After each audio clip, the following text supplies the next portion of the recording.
सतीश जी। तेरी आवाज। प्रणाम गुरुजी। गुरुजी, मेरा मन जीव जंतु पशु पंछियों की सेवा में ही ज्यादा लगता है। मैं अपनी कमाई का ज्यादा हिस्सा इसी पुण्य में लगाता हूँ। बहुत अच्छा, बहुत अच्छा है। अहंकार रहित होकर सेवा की जाए तो भगवान की ही प्राप्ति हो जाती है, क्योंकि हर पक्षी पशु के रूप में भगवान है। नामदेव जी महाराज कुत्ते में भगवान को देखो प्रकट किया ना भगवान। एक बार श्री एकनाथ जी महाराज गंगोत्री से गंगा जल लेकर बहुत से भक्तों के साथ रामेश्वर चढ़ाने जाते थे। प्राय भक्त लोग ऐसा करते हैं कि गंगोत्री से गंगा जल लेकर रामेश्वर में चढ़ाते हैं कांवर में लेके। ऐसे ही वो जा रहे थे। जब रामेश्वर जी के पास पहुंचने वाले थे तो देखा एक गधा प्यास से तड़प रहा है, मतलब ऐसा दिखाई दे रहा है। तो उन्होंने विचार किया कि रामेश्वर जी में तो सब जल चढ़ाते हैं और ये प्यासा इसे कोई पिलाएगा नहीं। गंगोत्री से लाए थे रामेश्वर जी के लिए, नजदीक गए और गोद में गधे का सर लिया और हर हर महादेव करके पूरी गंगा जली। जे ही गंगा जली पिया तो और जो साथी थे सब हंसने लगे, यार मतलब इतनी मेहनत करके वहां से लाए और पास ही आ चुके थे रामेश्वर के, वहां नहीं चढ़ा, एक गधे को पिला दिया। वो तो रामेश्वर जी गए और वहां रामेश्वर आ गए। गधे को जे ही गंगा जल पिलाया तो भगवान उठ के बैठ गए, बोले मैं ही था, तुम्हारे को देख रहा था कि तुम केवल मूर्ति में ही मुझे समझते हो या सब जीवों में भी मुझे समझते हो। तुम्हारी इस दया से मैं द्रवित होकर यहीं प्रकट हो गया, क्योंकि कण कण शिव है, तो एक गधे से ही भगवान प्रकट हो गए। तो पशु पक्षियों की सेवा भगवान की सेवा, पर अभिमान न करे, भाव ऐसा रखे कि भगवान ने मुझे ये सेवा दी है और सेवा लायक बनाया है बस, और इसका प्रचार प्रसार न करे। प्रचार प्रसार करने से सेवा का जो सुकृत होता है वो नष्ट हो जाता है।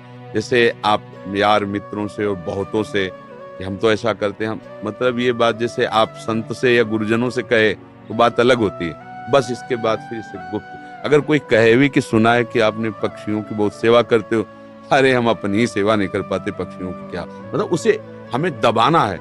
हमसे पाप बन जाए तो कह देना है, पुण्य बन जाए तो छुपा लेना है, पर अपने लोग उल्टा करते हैं। पुण्य बनेगा तो पोस्टर छपवा देंगे और पाप बनेगा तो कसम खा लेंगे कि किया ही नहीं है। यही हमारी दुर्गति का कारण बनता है। अगर हमसे कोई गलती हो गई और कोई पूछे आपसे गलती, वहां हो गई, अब दंड मिले जो तो वो नष्ट हो जाएगा। जहां आपने हाँ कहा तो पाप नष्ट हो जाएगा। अगर सभा में खड़ा होकर के स्वीकार कर ले तो दंड मिले ना मिले उसका पाप नष्ट हो गया। हम सभा में पुण्य को कह सकते हैं, पाप को नहीं कह सकते, देखना है नहीं। तो अपने इस पुण्य को छुपाओ और पशु पक्षी में भगवत भावना करो। जब उनको दाना डाल रहे हो या फल जो भी जैसे पशु पक्षी हो, तो भाव करो, हे भगवान आप इन सब रूपों, और बढ़िया पुण्य बन जाएगा और बड़ा लाभ मिल जाएगा। हे भगवान आप इन रूपों में आके सेवा स्वीकार, नाथ हम पे प्रसन्न रहो कि हम सदैव आपकी सेवा करते हैं। भक्ति हो गई, इसी से भक्ति हो गई। सब में भगवान के दर्शन की भावना बनने लगेगी, ठीक है। पर कभी गलत धन कमा के सेवा की भावना मत रखना। मान लो चलो 1 लाख रुपए हम गलत करके ले रहे हैं तो 10,000 की सेवा, वो ठीक नहीं है। ईमानदारी से कमाओ, धर्म से कमाओ, और फिर उससे अगर 10 रुपए की भी सेवा करोगे तो बहुत बड़ी सेवा मानी जाएगी। 10 करोड़ सेवा बेईमानी से वो तुम्हारे लिए बिल्कुल बेकार है। और 10 रुपए गरीब की एक रोटी जितना पुण्य देगी ना, राजा का उतना पूरा धन का खजाना नहीं, क्योंकि वो मेहनत से करके, और 4 रोटी में 3 में परिवार चलाया, अपने हिस्से की दे दिया दूसरे को, बहुत बड़ा दान हो गया। तो दान का ये भी स्वरूप समझना है कि गंदे आचरणों द्वारा, बेईमानी द्वारा नहीं, धर्म से कमा करके। एक बार राधा बाबा ने भागवत सुनी, एक ब्राह्मण आते थे, श्रद्धा से सुनाया। अब दक्षिणा देने की बात आई तो बाबा ने कहा हम तो सन्यासी हैं, क्या दक्षिणा दें। आज बड़े बड़े लोग बैठे थे, जिसके पास पवित्र धन हो 125 रुपया हमें दे दो। किसी की हिम्मत नहीं निकालने की, क्योंकि बाबा बिल्कुल सत्य पे प्रतिष्ठित महापुरुष। अब पवित्र होना चाहिए, इन्हें दंड मिलेगा। किसी की हिम्मत। एक घास खोदने वाला बगीचे में जो काम करता है दौड़ के आया, बाबा हमारा पवित्र है। वह कैसे तेरा पवित्र? बोले घास खोदता हूँ, मुझे कोई 1,000-2,000 ले मिलते, 100 रुपया तो हम दे देंगे। बोले हाँ तू दे। 100 रुपया लिया, पंडित जी को देखे, ये है दक्षिणा। हाँ ये 100 रुपया 100 करोड़ की बराबरी बिल्कुल नहीं हो सकती। वो 100 करोड़ बेकार, वो 100 रुपया अच्छा। धर्म से कमाओ और धर्म से सेवा करो, ये भगवत। डॉक्टर हिमांशु सूरी जी, बठिंडा, पंजाब से। महाराज जी, मेरा ये प्रश्न है, क्या ऐसे महापुरुष जिनका गोलोक वास हो चुका है, उन्हें गुरुदेव रूप में धारण किया जा सकता है? एवं अगर किया जा सकता तो कैसे? 7 वर्ष की आयु से ही संकीर्तन सम्राट स्वामी श्री मुकुंद हरि जी महाराज जी के भाव भजन गा रहा हूँ और उनसे बहुत प्रेरित और उन्हीं को अपना गुरु माना है। उनके वचनों का पालन करो, वो जो आज्ञा किए हैं जीवन में कभी तो बोले ही है ना। हाँ, उनके उपदेश पकड़ लो और जो नाम कीर्तन वो कर रहे थे वही नाम कीर्तन करो, वही नाम जप करो। जो भगवत प्राप्त महापुरुष हैं वो थे, है, रहेंगे, तीनों में बराबर होते हैं। ये भूत भविष्य वर्तमान काल जीव के लिए है, जो ईश स्वरूप होते हैं उनके लिए नहीं। वो थे भी, वो हैं भी और वो रहेंगे भी। जो महापुरुष हैं किसी को भी, जैसे भाई जी हनुमान प्रसाद पोद्दार जी, राधा बाबा, उड़िया बाबा, हरि बाबा, ये सब महापुरुष थे, हैं और रहेंगे। अब आप तदाकार करो तो उनसे बात भी हो सकती है। मिलन, जब भगवान से बात हो सकती है तो भगवत स्वरूप ही तुम आत्मा है ना। हाँ, तन्मयता धारण करो। उनके भजनों की रिकॉर्डिंग की जैसे है उपदेश नहीं होते। हाँ, मतलब सब संतों का एक ही कथन है, संसार के चिंतन से अपने चित्त को बचा के भगवान के चिंतन में लगाना। बस बार बार नाम जप करो। जो भी नाम कीर्तन करते हैं ना, वो नाम कीर्तन पकड़ लो, अंदर से जपो, उसी का कीर्तन करो और उनको गुरु मान लो, हो गई बात। समझ रहे? और संतों का संग करते रहो, जिनसे आपका मन मिले, जिनकी बात सुनकर आपको अच्छा लगे और हृदय शीतल हो जाए, उन संतों के वचन प्रगट में सुनते रहो और नाम और गुरु भाव उधर रख लो। मनोज कुमार दिल्ली से। सतगुरुदेव भगवान, आपके चरणों में कोटि कोटि प्रणाम। गुरुदेव भगवान, पराये सभी शिष्य अपने गुरुदेव का मानसिक चिंतन करते हैं, लेकिन गुरुदेव वो परम सौभाग्यशाली शिष्य कौन से लक्षणों से युक्त होता है जो कभी कभी अपने गुरुदेव के चिंतन में भी आ जाता है? जिसका अस्तित्व खत्म हो जाता है वो कभी कभी नहीं, वो गुरुदेव में ही हो जाता है। जब तक शरीर और शरीर के भोग और शरीर संबंधियों से अपनापन है, तब तक गुरुदेव को हमने माना है।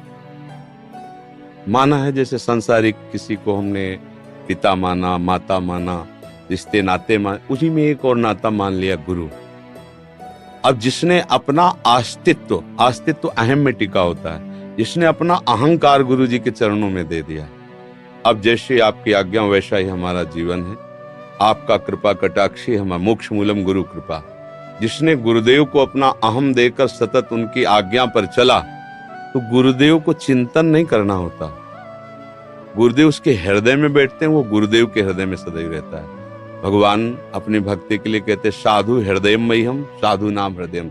मैं उनका हृदय हो जाता हूँ, वो मेरा हृदय हो जाते हैं। और सही पूछो तो वो गुरु स्वरूप ही हो जाता है। सच्चा शिष्य वही जो गुरु स्वरूप हो गया। जैसे प्रियालाल जिसको अपना परिचय दे देते हैं तो प्रियालाल मैं हो जाता है, उसमें कोई अंतर नहीं। जानत तुम्हें हो जाए, सोई जाने जेहि देहु जनाई। जिसे वो जना देते हैं वो उन्हीं के मैं हो जाता है। ऐसे गुरुदेव का सच्चा शिष्य वही है जो गुरु स्वरूप हो जाता है। सांसारिक राग, सांसारिक भोग, सांसारिक चिंतन रहित, सदैव गुरु के बताए हुए नाम मंत्र में तल्लीन है, वही गुरु का स्वरूप हो जाता है। गुरु निष्ठा, नाम निष्ठा, धाम निष्ठा, इष्ट निष्ठा, ये बड़ी दुर्लभ बातें हैं, किसी बिरले के हृदय में आती है।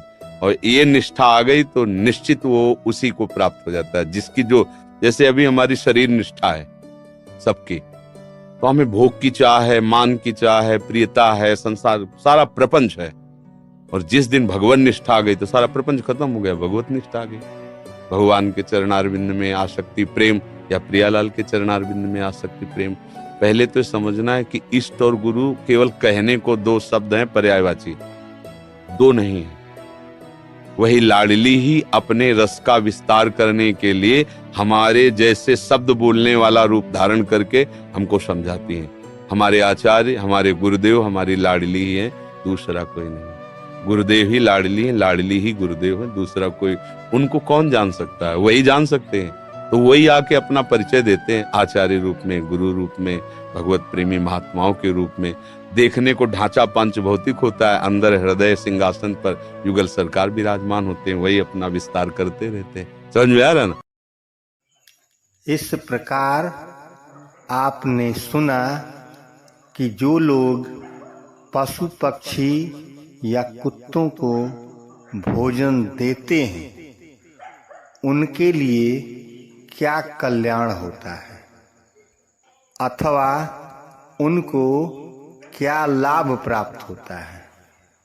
इसलिए आज से आप भी पशु पक्षियों के लिए भोजन देने का कार्य प्रारंभ कर दीजिए। निश्चित रूप से आपका कल्याण होगा। जय श्री राधे कृष्ण।